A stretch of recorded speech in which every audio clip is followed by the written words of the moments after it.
Di ba? Eh, ang balita ho, kahapon mga kababayan, may nadagdag na naman pong mga sako na nakita na nakuha, na nahukay ho sa ilalim, nasisid. Oh, pagka ho yung mga buto, naku po, mga bossing, mas lalong titibay yung paniniwala ng sambayan ng Pilipino kay alias Totoy. Kinumpirma rin ng DOJ na nagsimula ng mga otoridad ng mga alap ng DNA sa mga pamilya ng missing sabongeros. Kung hindi man tumugma ang DNA test sa mga butong na-recover sa mga nawawalang sabongero, sabi ng DOJ, may mauungkat na namang bagong kaso na dapat aksyonan. Sandali. Kasi sinasabi ho ni alias ni alias Totoy, mga kababayan, na hindi lang po mga sabongero yung mga itinapon doon. Diba? Kung sakali man buto ng tao yan tapos hindi tugma yung mga buto na yon doon sa mga sabongeros, baka tumugma doon sa mga drug lord na sinasabi niya itinapon din daw ho doon. Diba? Baka tumugma po doon sa mga may kalaban sa negosyo at ipinaligpit yung kalaban sa negosyo at doon itinapon sa Taal Lake. Baka doon tumugma yung ibang mga buto na yon. 'Di ba? Hindi po hindi po nang punta sa Taal ang mga kumain ng baby o baka. Ano daw? Sabi ni Lily None, hindi po nang punta sa Taal ang mga kumain ng baby o baka. Daw. Umaasa ang DOJ na sa pagpapatuloy ng pagsisid sa Taal, makukuha pa sila ng karagdagang impormasyon na makatutulong sa paghahanap ng mga nawawalang sabongero. Sabi nga, nung mga taga Batangas noon pa ginagawang tapunan ng bangkay, iyang Taal. Sabi ni Arturo Villesa, mangyayari po yun, Boss Mark. Pero, doon sa topic kanina kay Gongdi. Eto pa ho, mga bossing. Dyan din sa mga nawawalang sabongero. Kanina si Calamba City Councilor Arvin Manguiat, yung bagong witness na lumulutang dito sa missing sabongeros case, at ang pinakabago niyang revelation o pasabog ay yung alleged link ng mga sangkot na pulis sa drug war operations. Ako po,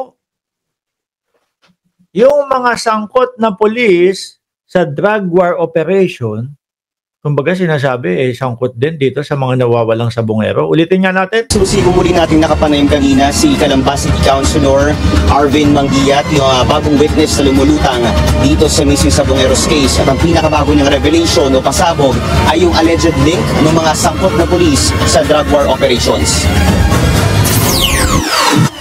Mula sa pagdukot at pagpatay sa mga missing sabongero, parehong grupo umano ng mga pulis ang sangkot sa ilang extrajudicial killings noong po. Ibig sabihin, yung mga pulis na sangkot doon sa sabongero, sangkot din sa EJK ng dating Pangulong Duterte. Tingin ko ho, mga kababayan, kung yung mga buto ho na nakikita kung yung mga buto ho, yung mga sako na nakikita ngayon, baka magkalituhan baka madami pa doon sa ine-expect bukod sa mga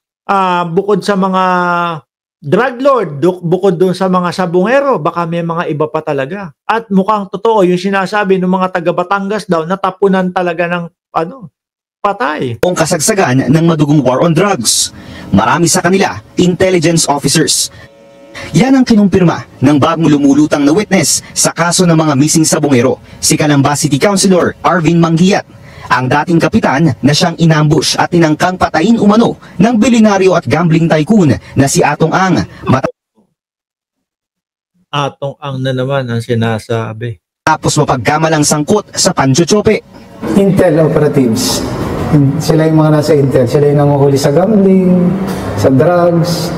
Ayan, sila yung gumaganap na mga pinag-uutos sa kanila, yung mga ino-operate nila. Like, yung mga ambush na yan. Di ba, nung panahon na yun, parang legal ang pagpatay sa drug pusher. Ayan, sila yun. Ako Tapos sasabihin ng mga DDS, tahimik daw po. No, nung panahon ng dating Pangulong Duterte. Pero ang sinasabi na to, nung panahon na yun, parang legal ang pagpatay. Yung gumagawa na yun. So, sabihin natin sir, yung ginagawa ng mga operatiba na ito, kumbaga, hindi siya entirely legal. Medyo off the record yung ginagawa. Mas maraming off the record. Dating master agent ng isabong operation si Manggiyat. Kwento niya, mismong ang whistleblower na si Dondon Patidongan ang kumontak sa kanya para ipaalam na ang kanyang dating boss, ang mastermind sa tangkang pagpatay sa kanya noong 2021. Nag-usap kami. Sa buong akala ko, pag-uusapan lang namin yung mga sabungan niya dito sa Laguna. Kasi may mga sabungan siya dito. Akala ko yun ang i-offer niyang business. Nagulat na lang ako nung tanongin niya ako kung may suspect na raw ba ako dun sa mga umambo sa akin. Sabi ko meron. Sabi ko nga mga pulis. Sabi ko oo, mga pulis. Sabi niya, alam mo ba kung sino mastermind? Sabi ko yun ang hindi ko alam. Yan, sinabi niya sa akin na si Boss AA daw ang nagpaambo sa akin. So nagulat ako. Sabi ko sa kanya, sigurado ka pare, anong kasalanan ko? Pinagad ang una kong tinanong sa kanya, anong Napagbintangan siguro na Chope din. kasalanan ko? Ba't ako'y pa-ambush?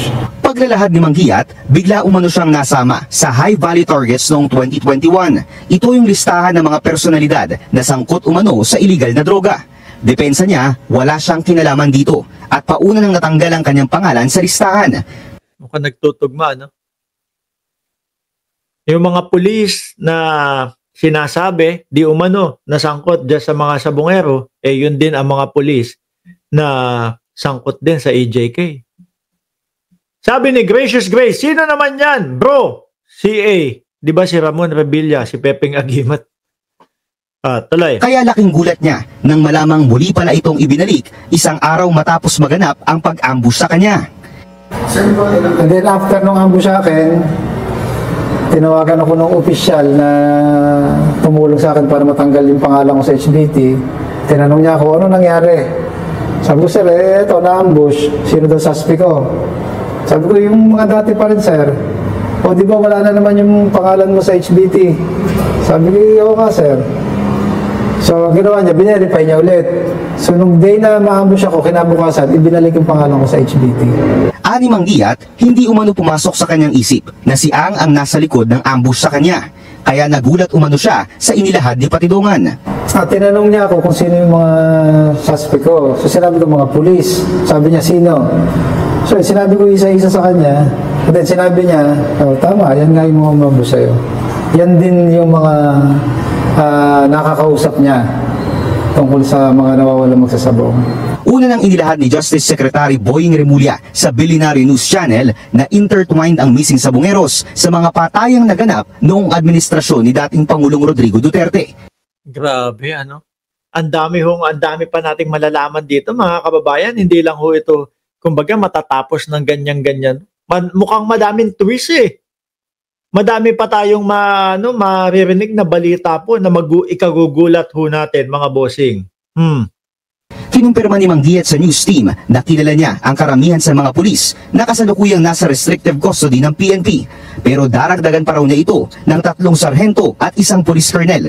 Oras na magsampa siya ng kanyang official complaint sa NAPOLCOM sa susunod na linggo.